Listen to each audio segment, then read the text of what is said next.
This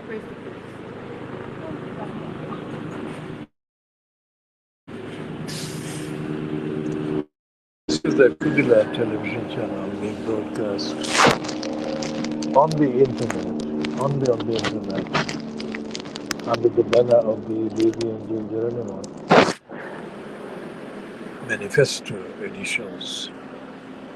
Broadcasting time is, of course, 13:30 GMT. The actual time we are broadcasting started broadcasting is 13:55 British Standard Time, 12:55 GMT on Friday the 20th of September 2024. Now, one of the less prominently given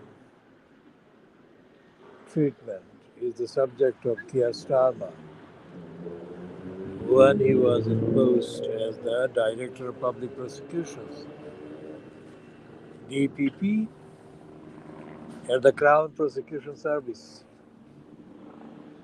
in the name of England and Wales.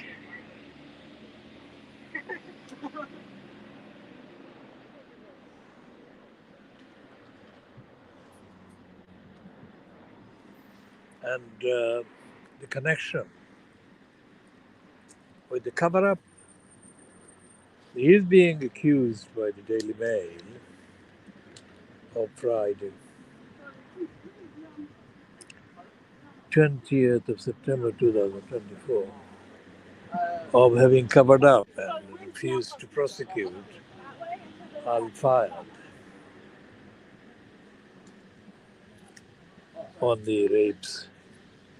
According to the Daily Mirror front page, 20 women allege they were assaulted by the late Harold spouse. Abuse cover-up claim amid fears of at least 100 victims. Now this comes on top of Starmer being already deeply embroiled in the two other scandals. One is the leaking of Sue Gray's salary details, and the other is, of course, the Wahid Ali donations for his wife, Victoria Shah, by place.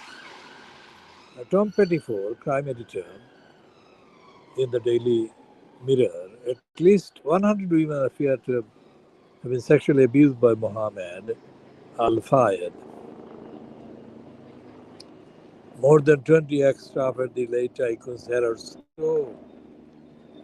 One than just 15 alleged they were attacked across 24 years. 5 accused are fired of rape. But a BBC documentary claims Al-Fayed deployed an army of aides to silence his alleged victims and used his power and wealth to evade justice. A former personal assistant, Gemma, claims she was raped by him in Paris.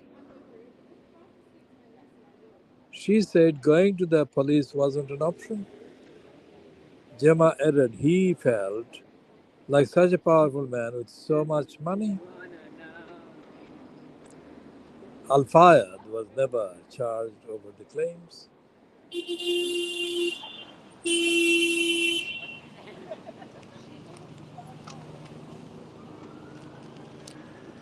This is the front page of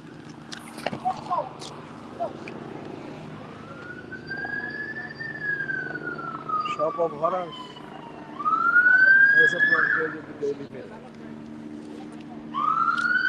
The other papers are doing the same.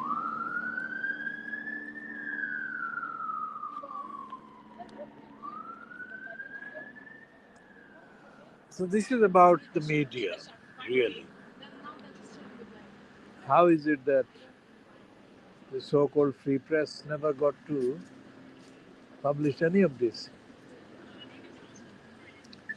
while Fayad was rampant as a rapist, serial rapist, sex abuser? In the case of the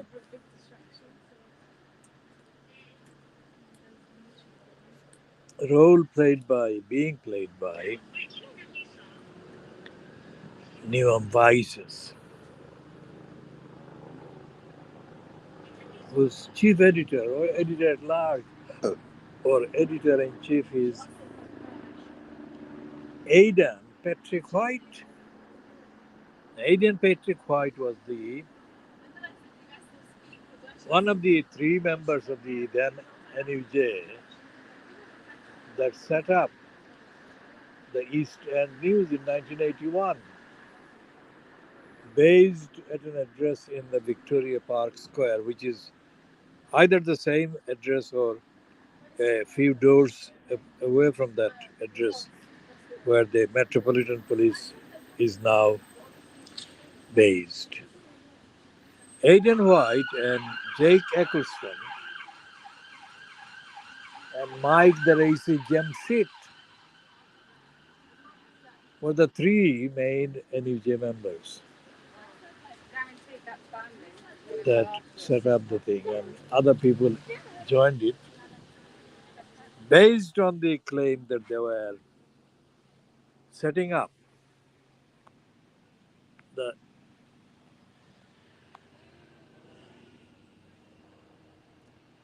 Eastern News as an answer, as a challenge, as a diversion, as an alternative to the then East London idiotizer. This came about almost the same time as the Odika Weekly was being published, which was first published on Monday, the 19th of December 2019, 19th of December 1980. So a few weeks after that, the Eastern News was launched. And in principle, I actually agreed to support them. But trying to support them was morally impossible, because these are a bunch of liars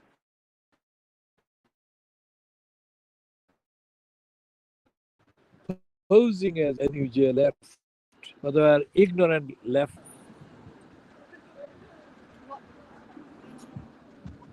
And when in May 1981, the Greater London Council election was won by the Labour Party, led by Andrew McIntosh from Haringey, the elected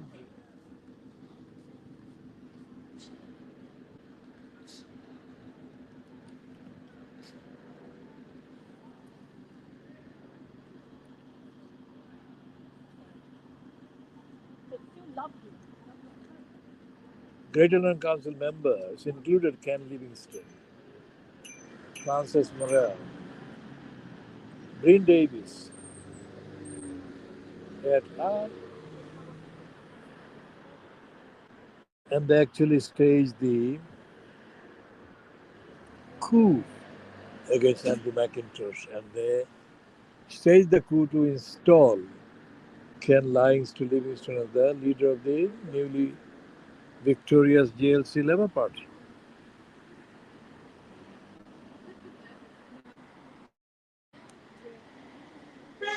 So there was no chance in the Eastern News becoming the challenge or alternative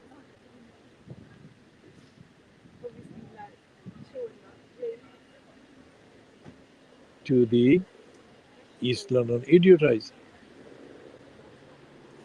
And they most certainly didn't publish anything about the coup that Ken Livingstone misled against Andrew McIntosh. The political perversion of the Greater London Council that was perpetrated by these criminals resulted in the various excuses given to Margaret Thatcher, who was the Prime Minister at the time, to set in motion legislation that would eventually lead to the abolition of the Greater London Council, which happened, in the year 2000, 1985 to 1986. And Ken Livingstone and the cabal of criminals with him kept on parading themselves as left-wingers. There were nothing of the kind. There has been never, in my experience of 60 years, actually investigating the so-called politics in the United Kingdom. There never has been, there never is, and never will be a genuinely left wing in the politics of the United Kingdom. It's essentially a corrupt political order, if you like, whose main kind of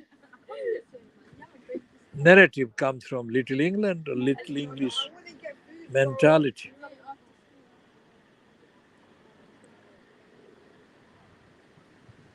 Aidan Patrick White is a racist. Mike Jamsheed is a racist. Jake Eccleston is a racist. The result is that the absolute majority of the so-called journalists in the main tabloid newspapers and tabloid media across the United Kingdom, they belong to the National Union of Journalists. And yet there is no sign of any genuine evidence of investigation, rigor, or accountability, transparency.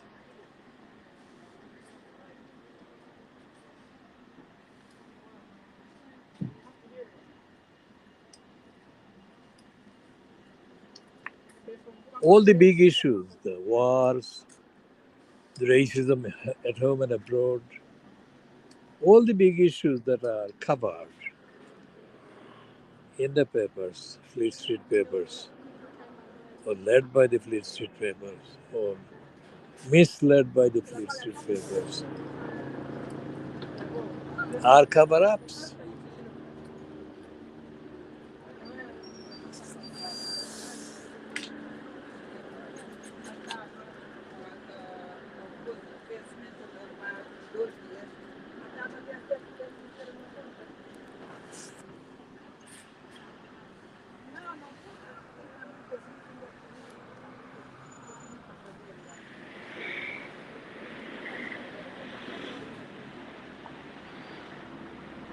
No big issue, no political issue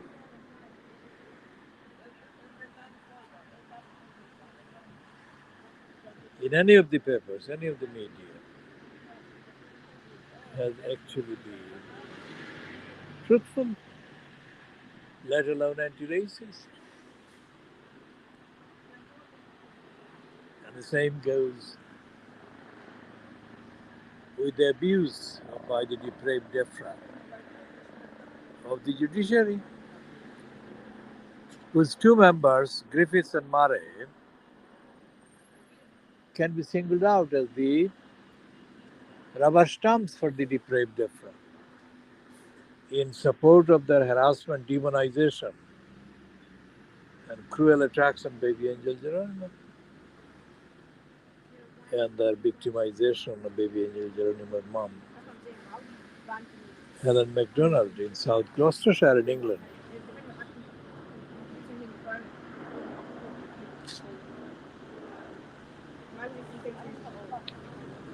We shall be continuing updating all of these.